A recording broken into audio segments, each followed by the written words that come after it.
When I was asked to perform this duty, I found myself being very grateful to the Rock and Roll Hall of Fame, because it meant that someplace in America there would be a standing edifice that would embody a small place in which millions and millions of young people would be able to glean a small bit of truth about a man who is one of the great sons of this great country. America can boast about many of her sons and daughters, but America is truly fortunate to have Pete Seeger. If I were to be given the opportunity to pick the fifth face on Mount Rushmore, I would nominate Pete Seeger.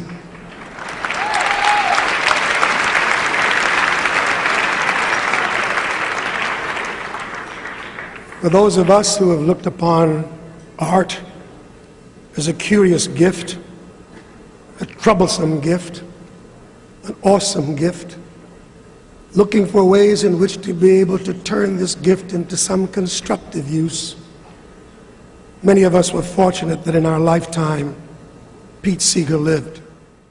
Pete Seeger is considered by many to be the patron saint of American folk music. Born into American aristocracy, Seeger fashioned a career that spanned 7 decades. After being exposed to varied American culture's musics he heard as a boy, such as Southern Negro field hollers, spirituals, and songs, Appalachian and hill country singing styles, banjo playing, and Native American songs and chants, all the byproduct of proximity to his Harvard-educated and pioneering professor-composer father's work as an ethnomusicologist who documented music and culture. Seeger's friends and contemporaries included such luminaries as Joan Baez, Bob Dylan, Woody Guthrie, Peter, Paul, and Mary, Bruce Springsteen, and legendary pioneering black artist Paul Robeson, Odetta, Leon Bibb, Leadbelly, and the amazing Josh White, the latter two among his pioneering and frequent collaborators. Seeger was a founding member of 2 seminal folk groups, the Almanac Singers and the Weavers. The former would be blacklisted during the Second Red Scare, also known as McCarthyism, for anti-war, pro-labor, and anti-Jim Crow content. Appearing in 1955 before the House Un-American Activities Committee, the HUAC for short, Seeger would refuse to answer questions about his past Communist Party membership or political leanings and support of labor groups and unions, also refusing to provide names and descriptions of associates and their activities. He landed on the blacklist and was charged and convicted of contempt of court, receiving 10 one-year sentences to be served concurrently, which was overturned on appeal a year later. The House Un-American Activities Committee wanted to know if you had political connections. You didn't want to answer, and that got you into some serious trouble. This is because this group of people are actually, they're a group, in my opinion, a group of American fascists. Everybody's heard about taking the Fifth Amendment. You took the first. I didn't actually take any. Later on, my lawyer said that the only defense he could make of me was on the basis of the first. Which guarantees? That's the one guaranteeing freedom of speech, freedom of assembly, freedom of press, and religion. The Fifth Amendment, in effect, is saying you have no right to ask me this question. But I wanted to say you have no right to ask any American citizen this question. And I was challenging them on this broader basis. And a year later, the Congress cited me for contempt, along with Dr. Otto Nathan, who was Einstein's friend, and Arthur Miller, the playwright. I was in good company. They were acquitted long before I was, but my trial didn't take place for 5 years later. I was convicted first.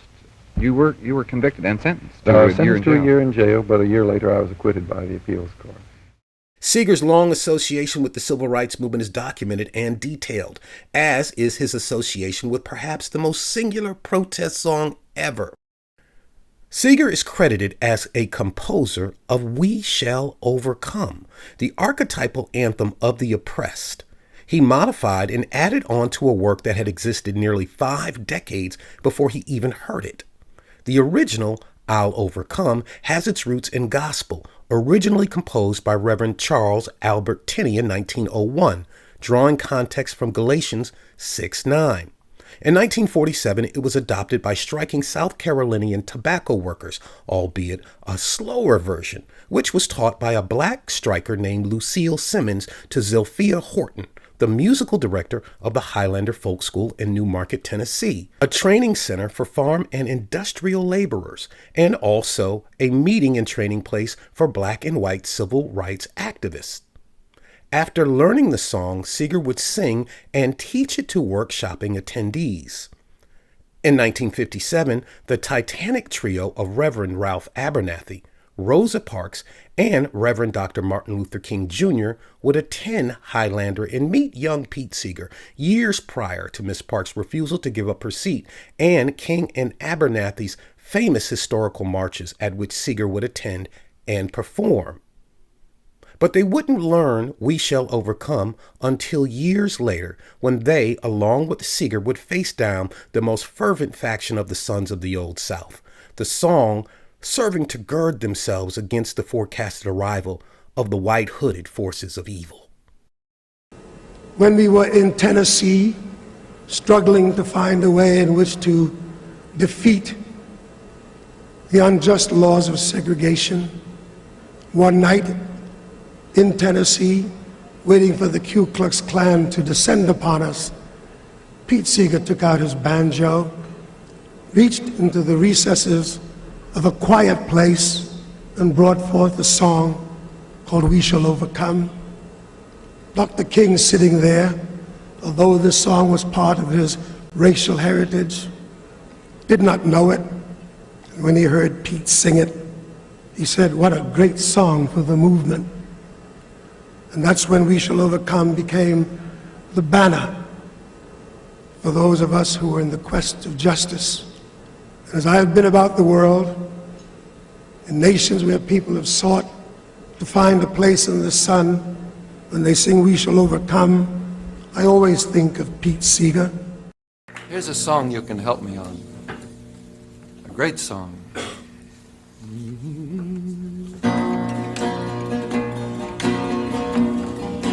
We shall overcome. We shall overcome.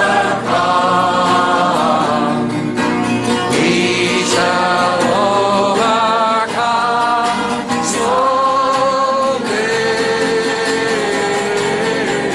Oh, deep in my heart, I do believe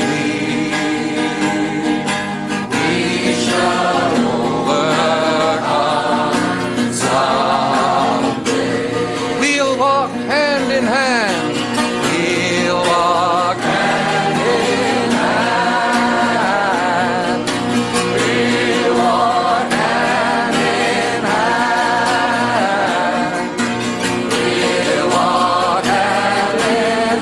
Someday, someday. Oh, deep in my heart,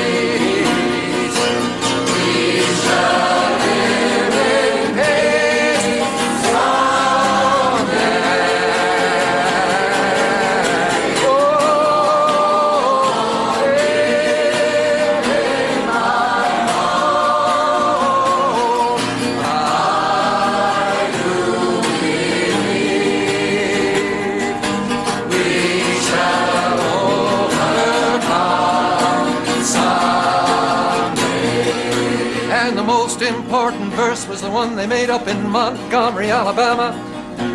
Said, we are not afraid.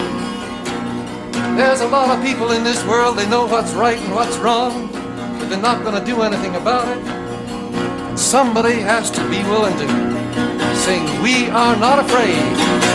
We are not afraid. We are not afraid. We are not afraid. Today,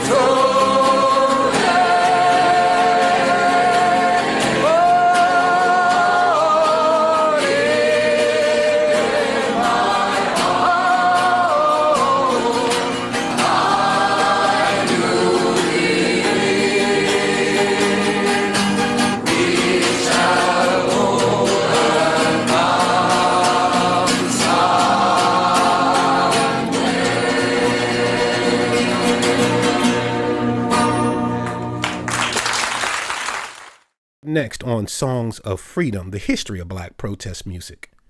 Protest music in black and white, part 3. Redemption songs.